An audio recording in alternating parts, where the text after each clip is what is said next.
Hello అండి. Welcome to Rama's kitchen. నేను ఈరోజు డ్రై ఫ్రూట్ చాక్లెట్ ఎలా తయారు చేయాలో చూపిస్తాను పదండి. బాదం 1/4 కప్పు తీసుకొని ఒక ప్యాన్లో డ్రై రోస్ట్ చేసుకోవాలి. అలాగే కాజు కూడా 1/4 కప్ తీసుకొని డ్రై రోస్ట్ చేసి పక్కన పెట్టుకోవాలి. కిస్మిస్ కూడా డ్రై రోస్ట్ చేసుకొని పక్కన పెట్టుకోవాలి. మనకి ఏది అవైలబుల్గా ఉంటే ఆ డ్రై ఫ్రూట్స్ తీసుకొని చేసుకోవచ్చండి.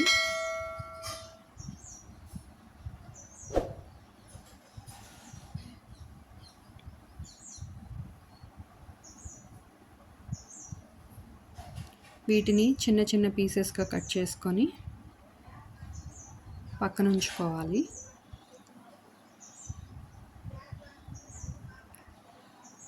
తర్వాత చాక్లెట్ వచ్చి మిల్క్ కాంపౌండ్ 3 కప్స్ తీసుకోవాలి.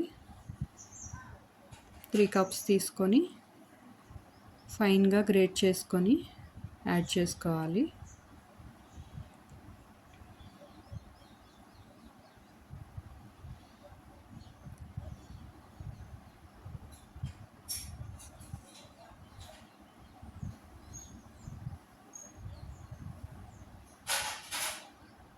అలాగే డార్క్ కాంపౌండ్ కూడా 1 కప్ తీసుకోవాలి.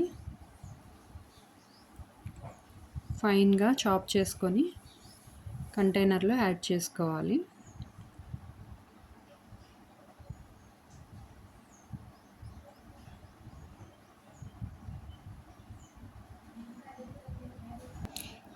చాక్లెట్ మెల్టింగ్ డబుల్ బాయిలింగ్ మెథడ్లో చేసుకోవాలండి. అది ఎట్లాగో చూద్దాం పదండి. ఒక గిన్నెలో నీళ్లు తీసుకొని బాగా మరిగే వరకు వేడి చేసుకుంటూ పైన చాక్లెట్ కంటైనర్ పెట్టుకోవాలి. కొంచెం కరిగిన తర్వాత మనం అందులో గీ 1 కప్పు, బటర్ కానీ గీ కానీ ఏదైనా యాడ్ చేసుకోవచ్చు.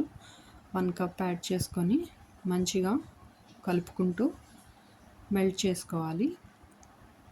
బటర్ యాడ్ చేసుకోవడం వల్ల మన చాక్లెట్ టెక్స్చర్ అనేది చాలా సిల్కీగా సాఫ్ట్గా ఉంటుంది.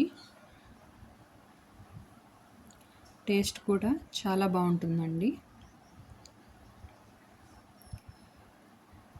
వేడిగా ఉన్న చాక్లెట్ సిరప్ని సిలికాన్ మోల్డ్స్ తీసుకొని వాటిల్లో యాడ్ చేసుకుంటూ డ్రై ఫ్రూట్ అనేది పైన యాడ్ చేసుకుంటూ చిన్న స్పూన్తో వేసుకోవాలి.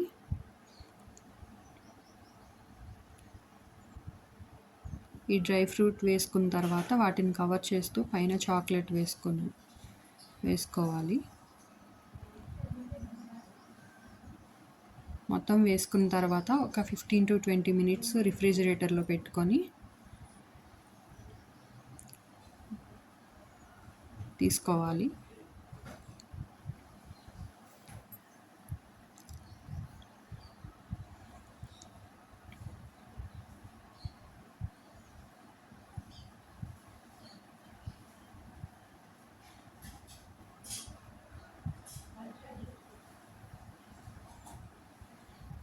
అలాగే మిగిలిన చాక్లెట్లో ఈ డ్రై ఫ్రూట్స్ మొత్తం యాడ్ చేసుకొని ఒక పార్చ్మెంట్ పేపర్ తీసుకొని దాని మీద నేను చూపించిన విధంగా పోసుకొని ఫ్రిడ్జ్లో స్టోర్ చేసుకోవచ్చు.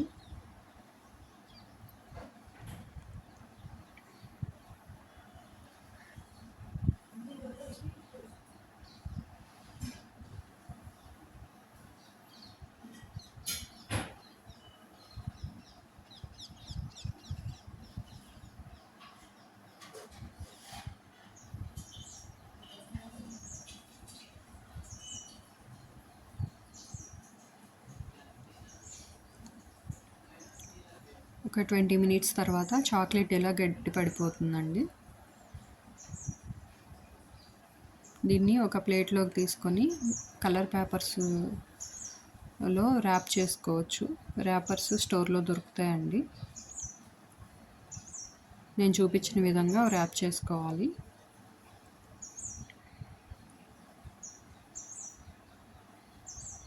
ఇంతేనండి, మనకు కావాల్సిన yummy dry fruit chocolate ready. Thank you.